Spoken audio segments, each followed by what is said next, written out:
कभी सोचा है कि एक घर भी कहानी सुना सकता है? एक परिवार की कई पीढ़ियों की, उनके सपनों की और यहाँ तक कि एक पूरे देश के बदलने की कहानी। आज हम एक ऐसे ही घर के सफर को देखेंगे जो हमें बदलते हुए भारत की एक बहुत ही अनोखी झलक दिखाता है। तो ये कहानी हमें सुना कौन रहा है? ये आवाज है चेतन दास जी की, जिनकी आंखों से हमें पूरा का पूरा सफर देखने वाले हैं। उनकी कहानी हमें सीधे उस दौर में ले जाएगी जब सब कुछ, मेरा मतलब सब कुछ बदल रहा था। तो कहानी शुरू होती है एक बहुत बड़े ऐतिहासिक मोड़ से।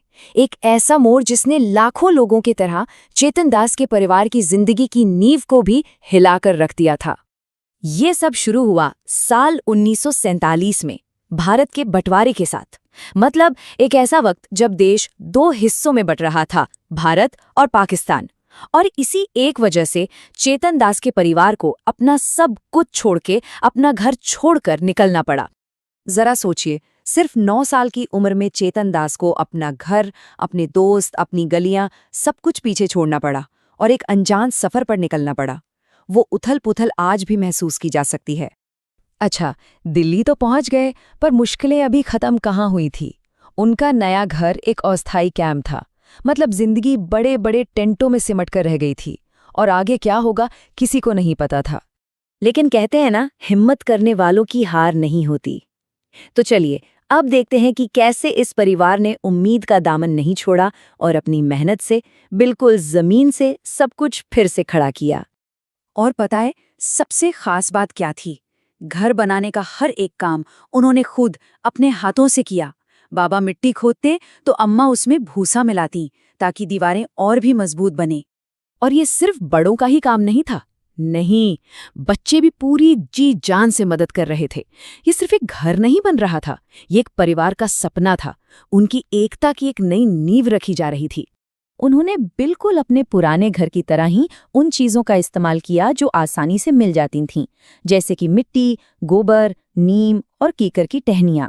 ये सब दिखाता है कि वो कितने साधन संपन्न थे और अपनी जड़ों से कितना जुड़े हुए थे।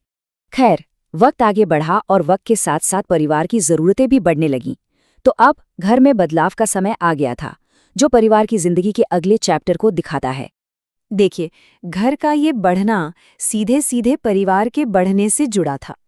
जब चेतन दास जी की शादी तय हुई तो एक नए कमरे की जरूरत महसूस हुई। ये घर परिवार के साथ साथ ही बड़ा हो रहा था। और इस बार घर बनाने का सामान, अरे वो तो बिल्कुल ही बदल गया था।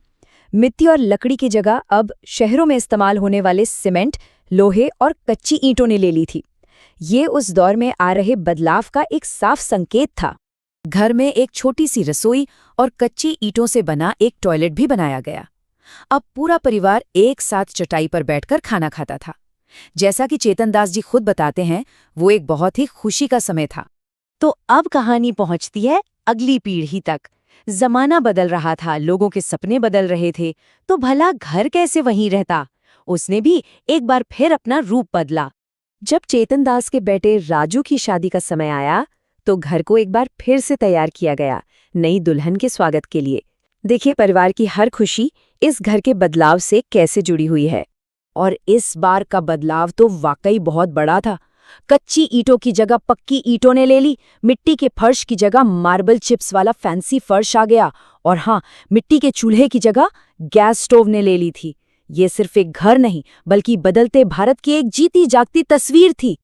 तो देखिए, कहाँ मिट्टी की एक छोटी सी झोपड़ी से सफर शुरू हुआ था और अब कहाँ एक पक्के मॉडर्न घर तक पहुंच गया था। ये बदलाव सच में कमाल का है ना? चलिए अब कहानी के आखिरी हिस्से में चलते हैं। ये वो हिस्सा है जो इस एक परिवार की कहानी को हम सब की कहानी से जोड़ता है और हमें सोचने पर मजबूर करता है। ये टाइमलाइन देखिए, पूरी कहानी एक नज़र में सामने आ जाती है। 50 के दशक में मिट्टी का घर और आज पास के गुरुग्राम में खड़ी गगनचुंबी इमारतें, ये भारत के विकास की रफ्तार को दिखाता है। और इस पूरे 70 साल के बदलाव के गवाह कौन रहे? खुद चेतन दास जी। उनकी जिंदगी ही इस घर और इस देश के बदलते वक्त का एक जीता जागता सबूत है। और बस यही तो है इस कहानी का पूरा सार। एक तरफ अपने हाथों से मिट्टी का घर बनाता हुआ एक परिवार और दूसरी तरफ आज के मॉडर्न डेवलपमेंट की पहचान ऊंची ऊंची बिल्डिंग्स। बदलते समय की इससे अच्छी तस्वीर और क्या हो सकती है। और आखिर में चेतन दास जी हमें एक बहुत ही गहरे सवाल के साथ छोड़ जाते हैं। वो सोचते हैं कि भविष्य में घर का मतलब क्या होगा, उनके पोते पोतियां कहाँ और कैसे घरों में रहेंगे। ये एक ऐसा सवाल है जो हम सबको अपने और आने वाले कल के बारे में सोचने पर मजबूर कर देता है।